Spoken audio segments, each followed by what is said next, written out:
La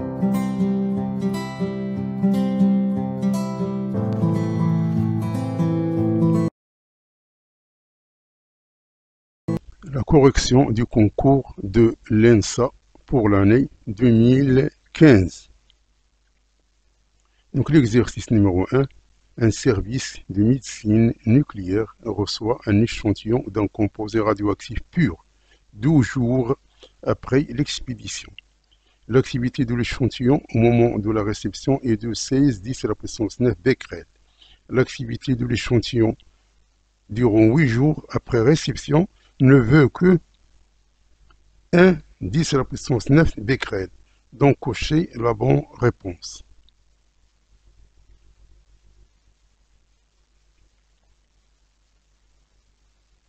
Ainsi que pour la question 22.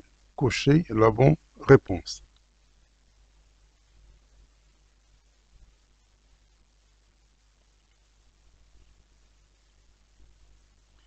Donc, l'exercice numéro 1 et numéro 2 sont portés sur la radioactivité. Donc, l'activité de la réception à l'instant t égale à 0, c'est à 0 est égal à 16 10 à la puissance 9 becquerel. Après 8 jours, l'activité devient 1 10 à la puissance 9 becquerel. Donc, le temps écoulé, c'était égal à 8 jours. Donc, la période radioactive, donc utilisons la loi de décroissance radioactive, donc A de T, c'est-à-dire l'activité à l'instant t égale l'activité à l'instant t à 0, l'exponentielle de moins lambda t. C'est-à-dire que l'exponentielle de moins lambda t est égale à A de t sur A0, donc tout ce calcul fait donne 1 sur 16. Donc on passe au logarithme, donc logarithme de cette expression-là est égal au logarithme de cette expression-là, c'est-à-dire moins lambda t est égal à ln de 1 sur 16, qui est égal à moins ln de 16, et 16 c'est 2 à la puissance 4, donc est égal à moins 4 ln de 2. D'où lambda est égal à 4 ln de 2 sur t. Et t égale à 8 jours, donc ceci nous donne lambda est égal à ln de 2 sur 2. Et on sait que la période t1 demi, elle est donnée par ln de 2 sur lambda. Donc, ceci nous donne donc le temps de demi-vie, c'est ln de 2 sur lambda. Et lambda est égal à ln de 2 sur 2, donc après simplification, il reste tout simplement 2 jours. D'où il faut cocher la réponse B, qui est la réponse juste.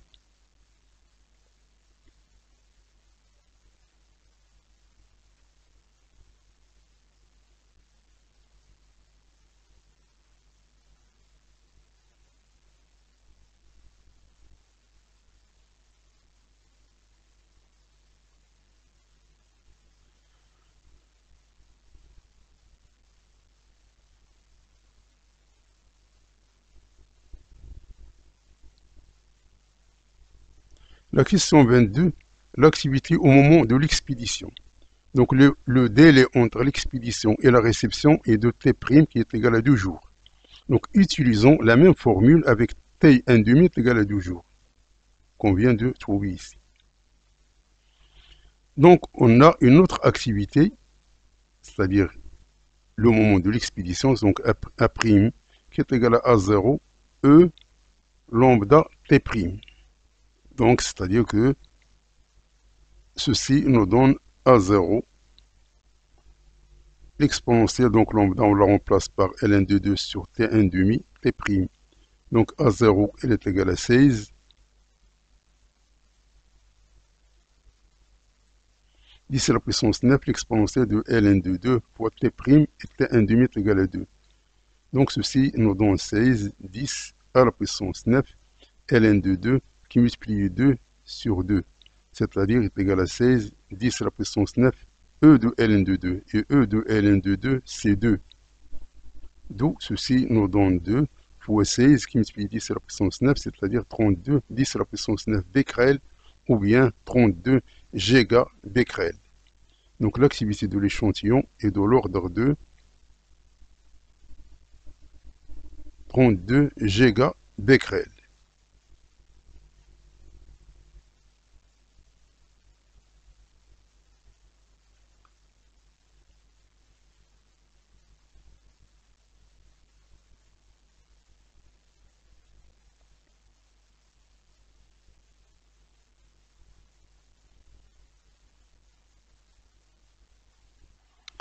L'exercice numéro 2.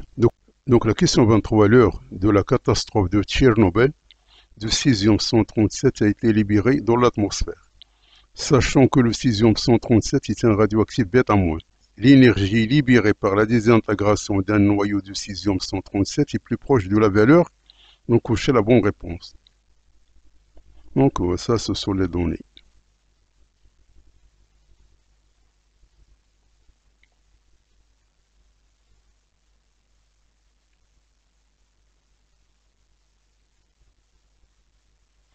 Donc, désintégration β- du césium-137.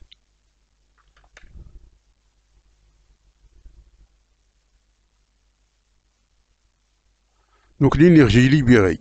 La désintégration β- de césium-137 donne un noyau de barium-137, d'après la réaction ci-dessous. Ça, c'est un antineutrino. Donc, ça, c'est β-. Donc, la masse perdue est, c'est la masse de césium moins la masse de barium plus la masse de β-. β-, c'est un électron. Donc, ceci, on a ces valeurs-là en unité U moins cette valeur-là plus cette valeur-là en unité U. Donc, le résultat trouvé, c'est en U. Donc, l'énergie libérée, c'est delta M fois C au carré. Donc, delta M, c'est cette valeur-là. Et C au carré, on utilise cette transformation. 1U, elle est égale à 1000 MeV sur C au carré. Donc, on simplifie par C au carré, on va multiplier par 1000. Donc, ça, on multiplie par 1000, il reste 0,72 méga-électrovolts. Donc, le calcul nous donne 0,72, alors que ici, la valeur la plus proche, c'est 0,69. C'est-à-dire 0,69, c'est 0,7. Donc, il faut cocher la réponse A, qui est la réponse juste.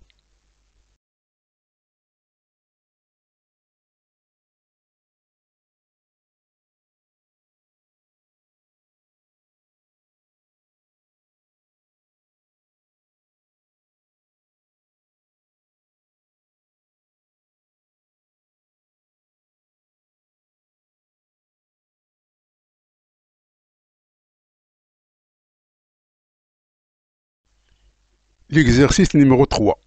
Le sonar d'un bateau permet de déterminer la profondeur des fonds marins. Elle est constituée d'un émetteur et d'un récepteur. Le sonar étudié est alimenté par une tension sinusoïdale de fréquence 20 kHz. Donc la célérité de ces ondes dans l'eau est de l'ordre de 1500 mètres par seconde. Donc cochez la bonne réponse.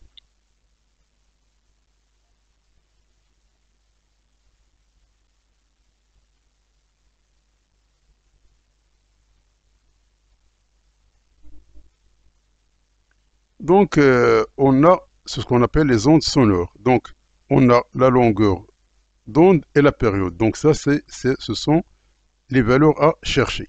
Donc, on a la fréquence est égale à 20 kHz, c'est-à-dire c'est 20 000 Hz. On a la célérité des ondes de l'eau, c'est 1500 mètres par seconde. Donc, on calcule la période. Donc, la période, c'est égale à 1 sur F. Donc, 1 sur 20 000. Ça nous donne 5, 10 moins 5 secondes ou bien 50, 10 moins 6 secondes, c'est-à-dire 50 microsecondes. Donc, on calcule la longueur d'onde. Donc, lambda, elle est égale à V sur F. Donc, est égal à 1500 sur 20 000.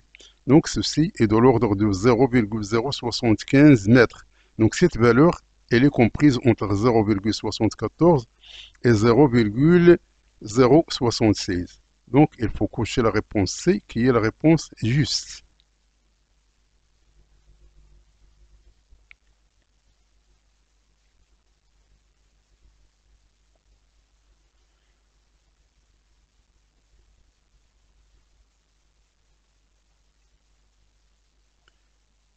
La question 25, le bateau équipé de sonar est situé à une distance égale à 800 mètres au-dessus du fond se déplace à 15 nœuds. Un nœud, elle est à peu près égal à 1,8 km par heure.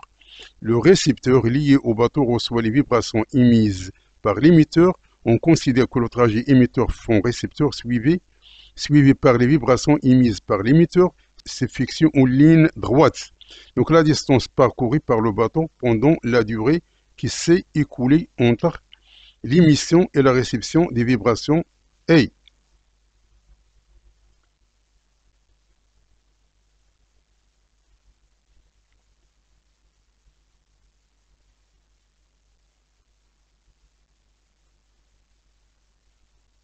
Donc concernant le sonar, donc il y a un émetteur, donc il y a le son émis et elle est émise par l'émetteur et elle est reçue par le récepteur. Donc il faut que le trajet donc D aller et retour. Donc il y a un aller et il y a un retour.